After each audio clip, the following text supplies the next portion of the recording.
Yo, Rocco B Scotty G. It's Wednesday, January 24th, 2024, and it's time for Pro Football Uncensored. This is Naked Bootleg.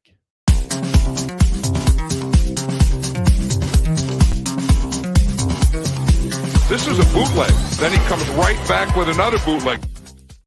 I'm Rocco B, the longest reigning professional wrestling heavyweight champion in the history of Louisville, Kentucky, and back in our wonderfully lovely hometown of Toms River, New Jersey, the stud muffin of all stud muffins, baby, Scotty G.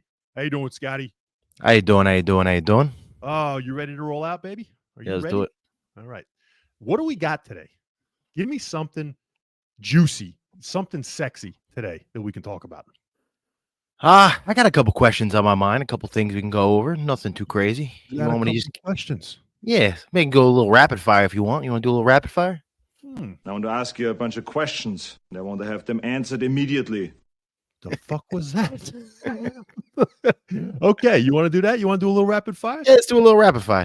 Okay, I'll take it. All right, let's do it.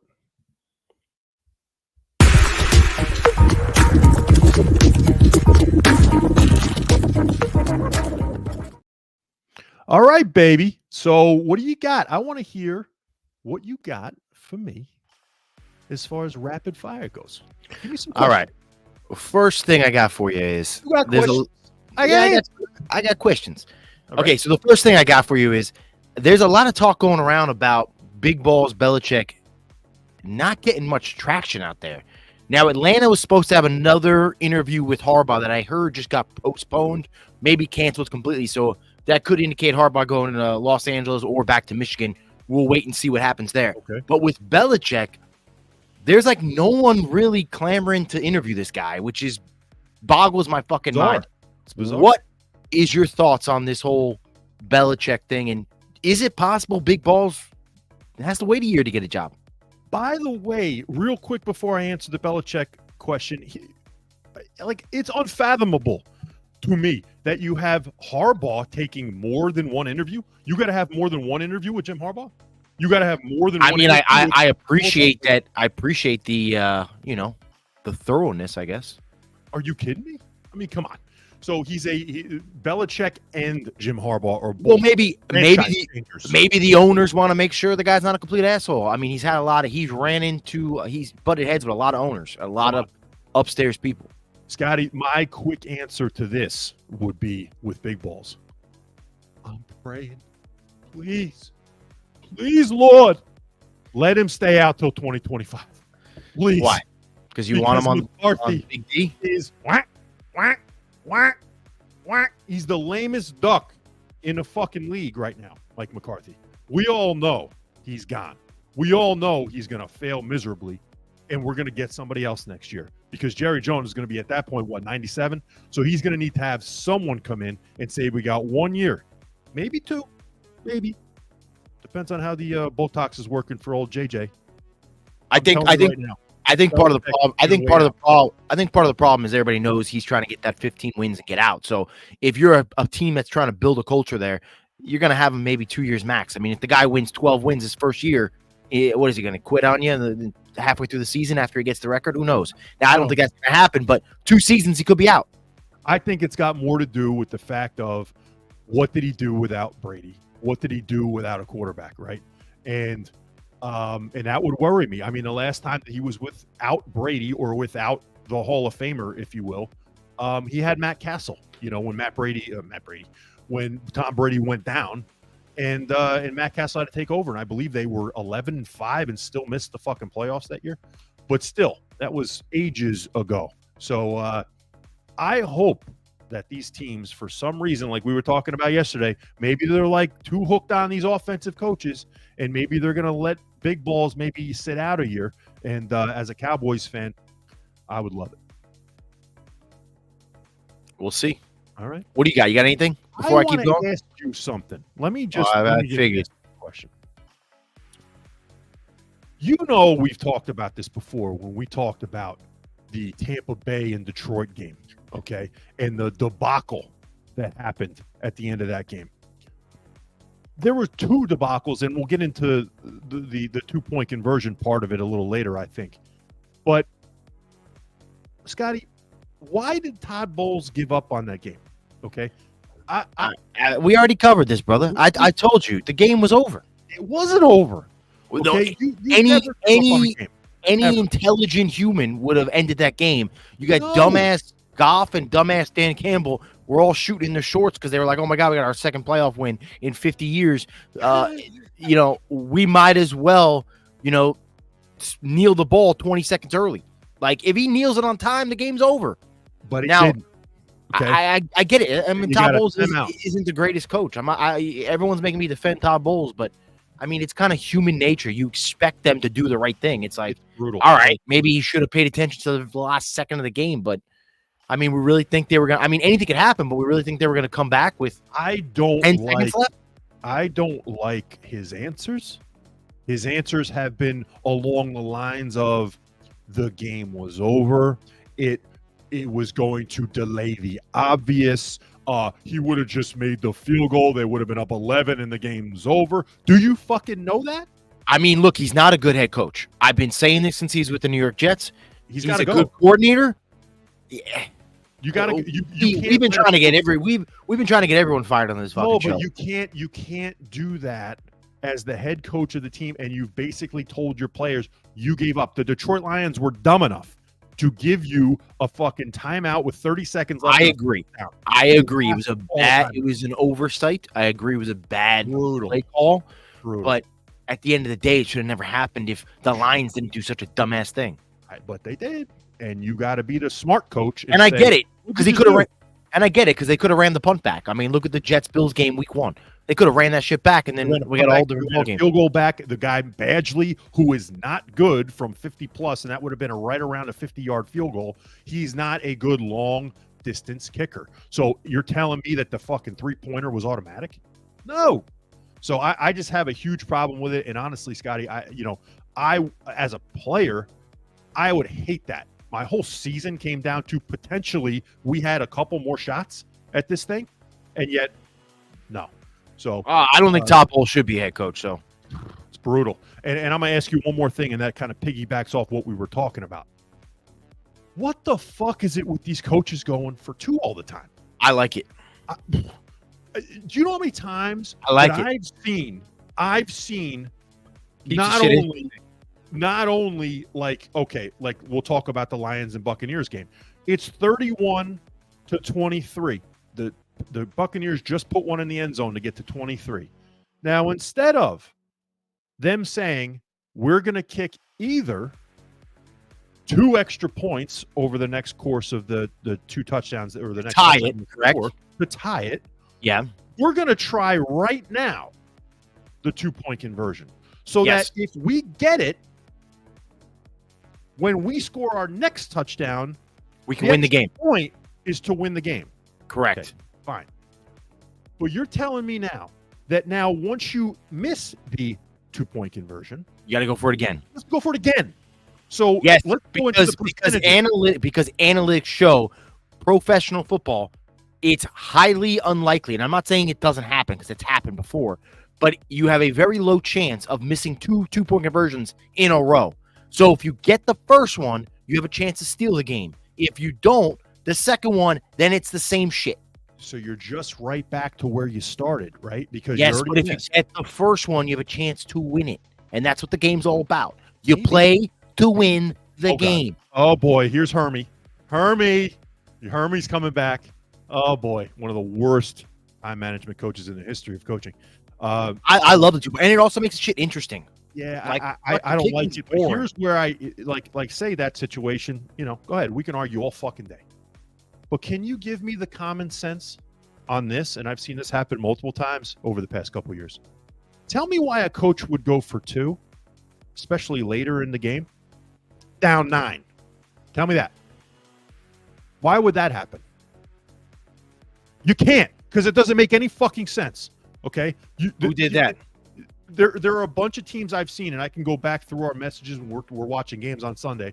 What is this guy doing going for 2 down 9? Yeah, I don't agree with that. I can't even imagine the analytics or the analytics. I'll tell you that. That's where they should stick it right up their fucking ass.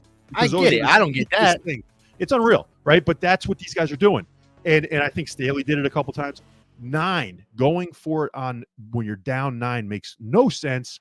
You miss it, you're still down 2 possessions. What a joke. But this 2-point conversion shit. How about we get over 55%? You know, the analytics say because the extra points are made at 95% and the 2-pointers are made at 55%. What does that tell me? That tells me that you have a better shot at what? Like you just said, making the next one because you missed on the first one. Well, bro, how about we go to Vegas right now and we take all these analytics with us? You think we'll go home with a bunch of cash? I don't think so. I don't think so. So, you know, card counting. They do it all the time. They do it all the time, but the house always wins. And that's how it always works in the NFL too. Keep going for 2. I want to see these coaches keep going for 2. I want to see if 55% works out. All right, let's move on to the next one. I got one for you. Give me in the Chiefs, who the hell they play? Bills game. Mm-hmm. The Chiefs-Bills game. Our boy, Mecole Hardman, who had a fantastic game with 2 carries and 2 fumbles, and I think a 2-yard reception. He fumbled out of the end zone, which resulted in a touchback for the Bills. Yep, that's in the rule book. Do you agree with this? Do you like it? I despise it, but go ahead. What are your thoughts? You're asking me the question on do I like it? Yeah. It's the rule. Yeah, you know, there's a lot of things that have been rules that have been changed. We're still allowed. It was the pushing of the quarterback's ass you know, or the pushing of the let's just get everybody together behind the running back and carry him for 10 more yards. But it's in the rule book, right? It's do I like it? Absolutely not. But all these morons and these people these casual fans who are saying, oh, no, you know, you should just give it right back to the offense at the 1-yard line. Really? You think that's the best way? The guy fucking makes the most moronic play that you can. You're getting to the goal line, which is the precious land. I don't think that's a dumb thought. So let me ask you this. If you fumble out on the 50-yard line, where does the ball get put? In the 50. So why all of a sudden, because it's your end zone, does it get you didn't fumble it? You didn't fumble it on the 1. The end zone is a sacred land. Okay. So okay. Now stop right there because this is Rex Ryan's whole take. It's a sacred land. So if it's a sacred fucking land, sure. Then why the fuck am I giving 2 points out when I drop the ball in my own end zone? So I dropped the ball in my own end zone, my turf that I'm supposed to be defending. If I put the ball there, I get penalized. Yes. But if you put it in our end zone, it doesn't make any sense. I don't agree with the touchback ruling, right? I think you have to figure out a way to either massively penalize the offense with them keeping the ball. So you would either have to say, if you fumble as an offense, how about a 15-yard penalty? You get the ball maybe at the 20. 15-yard penalty. You get it at the 15. You know, you get it at your own 20. Or and maybe even a loss of down or some shit. I don't know. Yeah, loss of down, 15-yard penalty. Or and that would put you like at the 16 or whatever the fumble was plus 15. I don't mind that. Okay? Yeah. I like that. Or you have to say, because it was so egregious and you fumbled through the end zone, right? When you know that you can't do that because it was a rule for 150 fucking years. Give it to the defense on the 1-yard line. I don't think you should give it to the defense on the 20, right? The touchback really doesn't make any sense. I agree with that more than doing a so kick. That's what you have to do. You either have to penalize the offense to where but explain to me yes how when the offense is going in, you get penalized, and when the offense is going back, you get penalized. So no end zone is fucking safe unless you're securing the ball. Well, because in or out of the end zone. Then you say you get 6 points if you get in. Right, so you get 6 points if you get in. You lose 2 if you go back. If you get sacked, and you lose the ball if you go forward, and you lose the ball. It tells you right now, comparatively to the other 99 yards on the field, it's a sacred territory. Right, you have to protect it at all costs. And the defense didn't lose the ball through their own end zone. You did, right? So I just don't understand the premise of the offense keeping the ball and it's no fucking problem. Something has to happen. The offense either has to go backwards enough to where it penalizes them because it's a stupid play, or you give the defense the ball on where it was fumbled out of bounds. Whether it's the 1, the 2, the 3, whatever the fuck it is, that's where the defense gets the ball, not at the 20-yard line. That makes no sense. The touchback makes no sense. So that's how I think about it. Unfortunately, I think the way this league is going already with everything, and the massive problems that they're going to cause with, it being a defensive rule, because no rule anymore is fucking defensive. They're going to give the ball to the offense somehow. Somehow the offense is going to keep the ball. I just hope that they make it, like you said. I would not mind a 15-yard penalty from the spot of the fumble. I'm okay with that. Maybe a loss of down. That'd be fantastic. I like that. I like it. I'm okay with that. Yeah, I like it. What else? You got anything else? Here's the thing. There was a big move today that one of these head coaches in the league has decided to fib a little bit, as they usually do. Matt LaFleur, who has proven that he is a pretty damn good head coach in this league for the Green Bay Packers, had previously said when the season was over that he was, not thinking that he was going to let go of the defensive coordinator, Joe Barry. Well, may have changed his mind, because now Joe Barry is out in Green Bay, and they're going to be looking for themselves a new defensive coordinator. What do you think, Scotty? I mean, I think it's justified. We were just talking about this not too long ago. The Packers have 8 starters on defense that are first-round picks. Damn. And they have the last 19 first-round picks they've had, 16 of them have been on defensive side in the first round. So if you are still in the 20s every year, you can't even crack the top 15 on defense. I think there's a problem. Now, you can contribute that to the GM, but I'll tell you what, the GM ain't going to fire himself.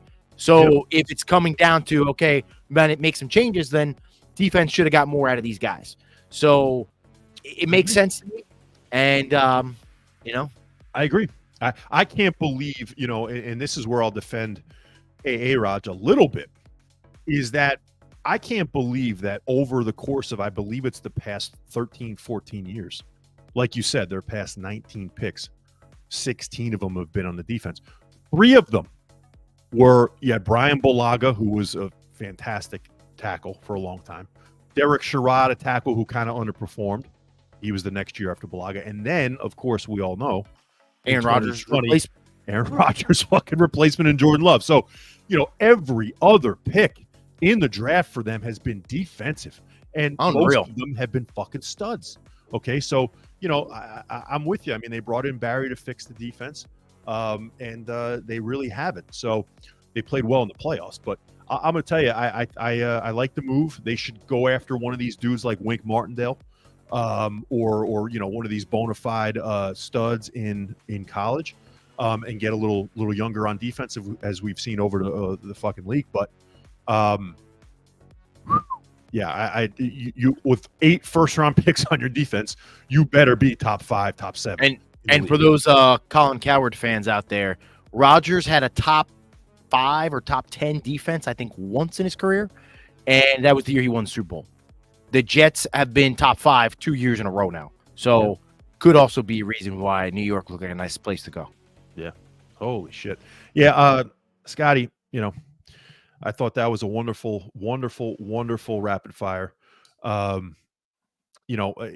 the thing, man. I'm looking forward to this weekend, and we're going to get into our picks. It's going to be a hell of a week. And all of that on Friday. This is a big fucking proving ground for a couple dudes in this conference championship weekend. I'm looking at Lamar Jackson, and I'm looking at your boy. I'm looking at Brock Purdy, because I think Brock's going to be okay. I believe Detroit is playing with house money. Yeah, I agree. I think they're going to go in there and fucking give it their all. You're going to see probably 6 or 7 fucking trick plays by Dan Campbell, and I really believe that everyone is counting out Mahomes. I really think that you're going to see that Lamar actually is going to be the true favorite in this game. Can he live up to it? And can he pull it off at home against a weaker Chiefs team than normal. All the pressure is on Lamar and Brock Purdy to me this weekend. What do you think?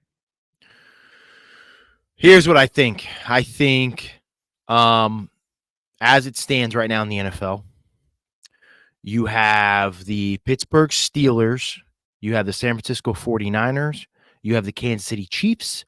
I think you have the Baltimore Ravens. Let me think. I would say that's probably about it. There might be one or two teams I'm forgetting, so I apologize. Maybe the Cincinnati Bengals. These are all teams that I'm not saying they're the best teams in the league, even though some of them are easily the best teams in the league. These are all teams that don't beat themselves. That is why Kansas City, I believe, is in the situation it is, because Buffalo beats themselves. The Lions beat themselves. Dallas beats themselves. Absolutely. A lot of these teams whoop the shit out of their own selves. I think if KC plays Miami in Miami and it's not cold, I don't think KC's even here. I think if KC plays any team that's good that's not Buffalo, because Buffalo finds ways to lose, I don't think KC's here. Yep. So, yeah, I'm counting out Mahomes. Do I think he's the best quarterback in the league? Yeah. Would I be shocked if he won? No, because I think he's that great. But I don't know how you pick him this week. I mean, if you just don't trust Lamar, that's fine. That's a fair reason to. But the Baltimore Ravens are top to bottom a better team than Kansas City. This is the year. Yeah, this the is only the only thing KC has that Baltimore doesn't is Patrick Mahomes. Sure. That's it. And I think Mark Andrews is going to play. I don't know, but I think he's going to play. Yeah, they said he's leaning to play. Yep. So I can't even say they got Travis Kelce because Mark Andrews cancels out Travis Kelce. I agree. Yeah. So, I mean, and that's why I don't fully trust Detroit. Like, as much as they're playing with house money, as much as they're a great team, they're babies in this world, man. They're not, you know. And I guess Shanahan's blown game, so I can't really say San Fran 100%, but San Fran most of the time just plays fundamentally sound football, and they don't beat themselves. Yeah. That's why they came out on top against Green Bay. They just stayed steady enough for Green Bay to blow it themselves. Yeah, I agree. And I'll tell you, we'll get to that. We will get to, can Jared Goff overcome? Is he going to be the weak link in this game? Is he going to? Jared Goff's due for some turnovers. Yeah, and you've been saying that. So we'll get into that, of course, on Friday when we make the picks. And normally, you never bet against the best quarterback in the game. Fair. But as you've said, be that as it may, yesterday, how long did Tom Brady go without winning a Super Bowl? So that always doesn't take effect all the time. This is the fucking weekend for Lamar Jackson to take over and be the guy. Okay. So we'll see. We'll get into that. I can't wait to dissect those games and pull some stats out of our ass and figure out, how these games are going to pull off. But Scotty, this is a good one today. I got one more thing I want to just review with you real quick. Okay. All right. I'm looking at some mocks and it's way too early. Okay. But I just want your initial thought real quick. All right. Jets, right? Mm-hmm. I got Jets. They got the CBS mock, I guess you would call it. They got I don't know all these guys' fucking names. Rome Oduz, is that you say his name? Rome Odunze. He's a Odunze. Yeah, he's a nice. He's a wide receiver out of Washington. Very nice. Yeah. Yes, I don't think they're going to go that route personally. I think they're probably going to go try to get a veteran wide receiver, but who knows? Bucky Brooks has him taking Joe Alt from Notre Dame, the tackle out of Notre Dame. That would be wonderful. Mel Kiper has Alu Fashanu. Is that how you say his name? From Penn State, yeah. Mm-hmm. Tackle out of Penn State. Yep. And Daniel Jeremiah has Talise Fuaga. I don't know how to say that guy's name. The offensive tackle out of Oregon. Yeah. So we got 3 tackles and a wide receiver on the mock. Yeah. I mean, maybe the guy that Jeremiah's got is there. I don't think the other 2 guys are there. That's just my opinion. Yeah. Then they got the Cowboys. CBS has got Tyler Nubin, safety out of Minnesota. I do not like that idea. Nope. What's your thoughts on that? No. Real quick, before we get to the Cowboys, I do want to just share with you, as I've shared before, this is all, hogwash to me, because I believe they will not have a first-round pick this year. They will be trading that number 10 to Vegas to bring Rodgers' boy, Devontae Adams, to the big fucking apple. We'll get into it. We'll get into it. But I did see a show recently on someone's podcast that they had an ex-GM on there, and he believed, this was his thoughts on Devontae Adams. He believed right now that the best offer someone would offer for Devontae Adams would be a conditional 2. He does not think he is currently a number 1 draft pick candidate. Now, you can say that's crazy because I've seen other guys, Amari Cooper. There's been other guys that have gone for first-round picks. Mm-hmm. So we could argue that.